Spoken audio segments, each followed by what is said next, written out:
It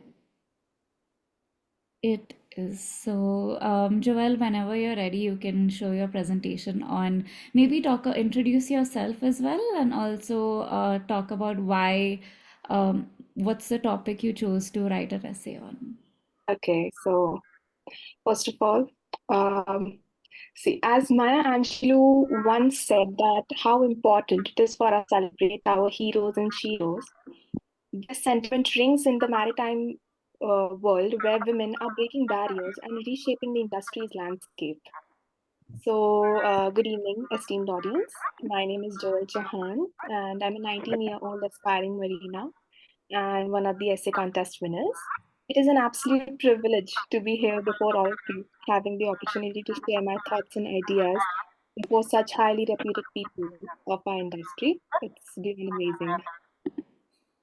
I want to take a moment to express my deepest gratitude to Maritime CEO who have made this incredible opportunity a reality. I can't even put into words how thankful I am for their unwavering support and for creating a platform where aspiring individuals like me can have their voices heard. Their dedication, passion, and their trailblazing spirit have truly inspired me. They have shown me what's possible and have opened doors that I never knew existed. And I'm forever grateful for the opportunity they provided and the impact they've had on my journey. One second. Diversity and inclusion are crucial for progress in any industry, and the maritime industry is an exception. While traditionally dominated by men, the tide is turning. Women are increasingly proving their mettle at sea, shattering stereotypes and demonstrating their expertise, courage, and tenacity. A prime example is Captain Radhika Menon, who is also my biggest inspiration to join this industry in the first place. She not only became the first woman captain in the Indian Merchant Navy, but also received the prestigious IMO award for the exceptional bravery at sea. Her story is a testament to the immense potential and capabilities of women in the maritime field. The journey towards inclusivity hasn't been smooth sailing. Deep rooted biases, lack of opportunities has presented a significant amount of hurdles for women. However, they have persevered, excelling in various maritime operations, from navigation and logistics to cargo handling and safety. Empowering women through education and creating a supportive environment is key to success and inclusion. We need mentorship programs and safe spaces and equal access to opportunities. Regardless of gender, while challenges like balancing work life or see, balancing work life exists, women continue to pave the way and uh, in the future generations. I'd like to quote, a ship is only as strong as its crew. In diversity lies our strength, and in inclusion, our power. Diversity in maritime goes beyond just gender. It encompasses a tapestry of cultures, backgrounds, and experiences. This diversity fosters innovation and allows for a better decision making in the complex maritime landscape. Inclusion is the other half of the equation. It means creating a space where everyone feels valued and respected, judged solely on their merit and contribution. This requires dismantling barriers and fostering an atmosphere of collaboration and open communication. The maritime industry is making strides towards inclusivity through initiatives like ESG programs, scholarships, awareness campaigns. However, challenges remain, and achieving full inclusivity requires collective efforts from stakeholders, including companies, institutions, and government. The future of the maritime industry is bright, and it's built on the strength and diversity of its people. As we navigate towards a horizon of equal opportunities and boundless potential, let's celebrate the pioneers who paved the way and empower the next generation to shape the future.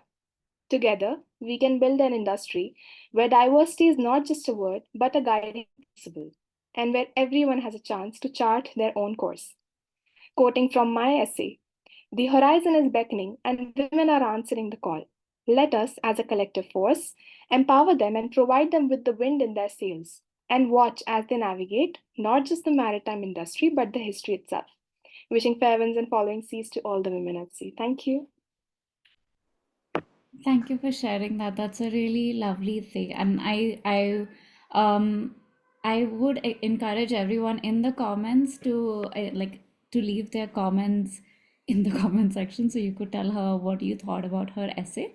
I will also encourage everyone to turn their cameras on so it doesn't really feel really lonely. I was the only one here, so everyone else also turn on your cameras so that we can see your faces. And yeah, glad to see everyone tuning in. Hi, so lovely to see a lot of familiar faces, and keep turning those cameras on. I am now going to give the stage to Tanisha, who is another, in fact, she the essay winner, and she can present her essay, like introduce yourself and what the essay was about, and yeah.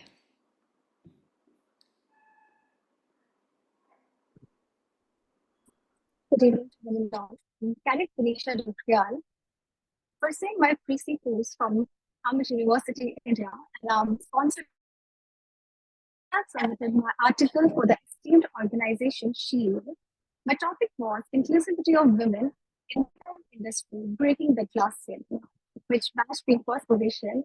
I'm very grateful for the stage by the esteemed organization Shield and the immense support, unwavering support from family and the mentorship. So, before going into today's topic, which is women's health and well being, I would like to shed some light on the gender disparity in maritime organizations. So, currently, we have only 2% of women seafarers. That also after the continuous effort of 5 years by global organization, I was doing really great work with their inclusive cultures and maritime companies like us. We have Equal at Sea, where we want 50% of women on board by the year 2027. And national policies like in India, we have MTT scholarship in which the women seafarer doing PC courses, also the rating courses, the women are provided some economical help, which really helps the people coming from a lower background to uplift them. And if they have the spark, let them do whatever they want and give them the wings. So now, jumping into today's topic, women's health and well-being. So the global healthcare report suggests that 28 to 38% of the women in the developing countries suffer from malnutrition and are anemic. Obviously, they are not so well, but when these women choose to get pregnant, they do not have folic acid, and because of that, the babies comes out to be deformed. In the developing countries, the government really give their attention to the infrastructure development and also employment of people, youngsters, but they do sometimes forget youngsters' health. So by this, what we can do is, being an ideal citizen, we can run awareness programs in such rural areas,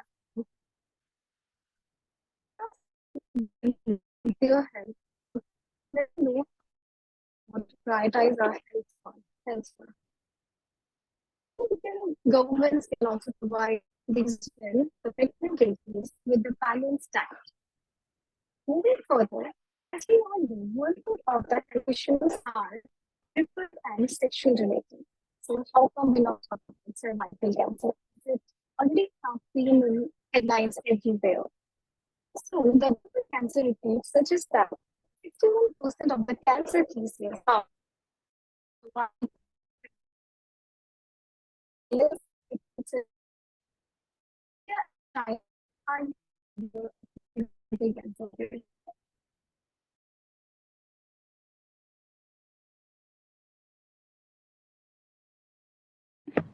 Tanisha, I think there's a internet issue from your side. We're not really able to hear you. Alone by the social report, there was this horrifying stats of 6 lakh and 47,000 women reported survival. And yet we are not aware of this major event. When it is detected in the initial stage, we can have 100% cure. There is a test, Spiropac test, in which a brush is inserted in the cervix and it is tested clinically. In the pre-mature stage, if it is detected, we can get the 100% cure. As an adult women crossing 30 years of age, after 30 years, every women, they should get a smear pap test in every 5 years to get to know. Because our health is the priority. Now, just to the topic, in the health status of women in maritime industry, a collaborative study was held between International Health Association, Seafarers Hospital Society, and Seafarers Welfare Society, where they released a Google form and they received 565 entries. And when they released the data stats, we got to know that 67% of women thinks they were in the women at different positions of different ages uh, sailing, they noted that the stress, anxiety, and depression they have is work related. Time on board, they feel they are not heard. People are not hearing. Here, I would like to address a bias called subconscious bias. Here, we do not consciously do the bias, but while doing we have nurtured this way that it has come in our senses. We not even wanting sometimes do the biases, which women do feel very disheartening. That's it. All right, thank you so much for sharing. I know there was an internet issue in the middle somewhere, but I think we got the gist of it and we got the really important message that you were sharing. And I think it's really lovely for all of us who are in more senior positions to see how much in the future that young cadets are thinking of. So I think that's really great, and I think it's really great for us to hear. Yeah, we just thank you so much for sharing, and I'm really glad that we got to hear your voice amongst during this session. So thank you so much. Thank you to Joelle as well, both of y'all for sharing your essays, and we can kind of also see why you won the essay contest because it's very futuristic thinking. You're thinking about the right things, and I think it's good news for us that you are thinking of the future. So thank you for sharing. We are going to go back to this, which is basically we're going to be sharing wins, and this is something we do often about yeah, so we're basically going to share wins about people in the community. We've had a lot of people when you signed up for this one, we've asked you to share your wins. So we are going to share them with everyone. And I want everyone to turn their cameras on for this. You can use the reaction emoji that's there where you can like celebrate or just clap. And we love to see everyone interact with this one. So yeah, so first we're going to celebrate Ashley Williams, who celebrated 20 years in the maritime industry. She started in 2004 and now she's still here and she's doing quite well. So kudos to you. We have Patricia Winter, who's attending the master's program, and this is something she's always wanted to dream of. And now she's doing an LLM in maritime law at the NUS. We have Laurie Stephens, who's gained enough sea time to finally upgrade to her license, which is amazing. We have Noreen Uma, who was elected as WMESA secretary for the Kenya chapter, which is cool. We have Estefania Vega from Mexico, who was like she worked in Mexico and it was accepted by the MOU in Tokyo, and she was leading the Mexico procedures to be accepted by the MOU Tokyo. So that's amazing. We have Amal Albawardi, who achieved her PhD in international law and maritime and aviation transportation. Now, we all know Amal for just doing incredible things with the work that she's doing, and she will be our featured speaker in the month of May to share about her journey and her experience because she's done a lot of things that when we were looking at all of the achievements of our LEAP students, we've really been able to see how Amal has shined. So yeah. Then we have Carmela Hueler, who is a member of the Maritime Journalists Associations of Philippines, and she's been there for more than 30 years, and it's a big win for her because she's been able to bring the maritime industry in the mainstream population.